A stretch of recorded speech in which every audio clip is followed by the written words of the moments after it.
พบน้องเนื้อทองใจอ้ายลุ่มหลงปักใจหักสาวเมืองคง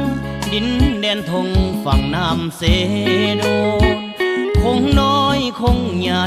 สามวัยสวยงามบาดตานนขอสาวบัวละพางามแท่นาหน้าแพงบึงกาฬเห็นสาวตาลเปียวใจอยากเกี่ยวเป็นคู่งามคำสาวบ้านหมื่นปูนาคำปากเสือกหน้าหังสวยเด่นสาวบ้านคุณแก้วมีแฟนแล้วสันบ่เนื้อเย็นสาวหน้าปงปิ้งไก่ได้เห็นอายอยากเป็นเคยอยู่เคียงคอ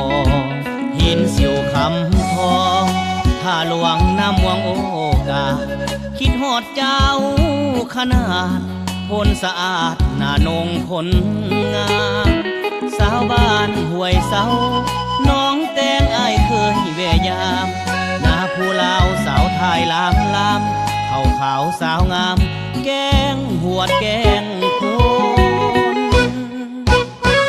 อายสนใจเจ้าสาวหน้าเมฆแดนวิลสน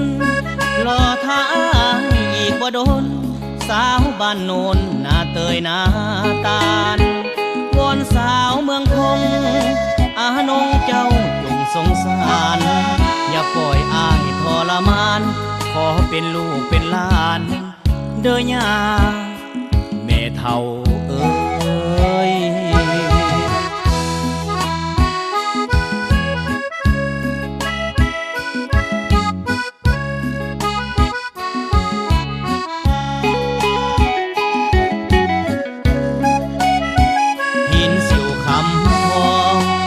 หลวงน้ำวังโอกาคิดหอดเจ้าขนาดพลสะอาดหน้านงคนงามสาวบ้านห้วยเสาน้องแตงอายเคยแวะยามหน้าผู้ลาวสาวไทยลามลามเขาขาวสาวงามแกงหวดแกงโคนอายสนใจเจ้าสาวหน้าเมฆแดนวิลสนรอท่าอีกบ่โดนสาวบ้านโนนหน้าเตยหน้าตาลวอนสาวเมืองคงอานงเจ้าจงสงสารอย่าปล่อยอายทรมานขอเป็นลูกเป็นหลานเด้อย่าแม่เฒ่า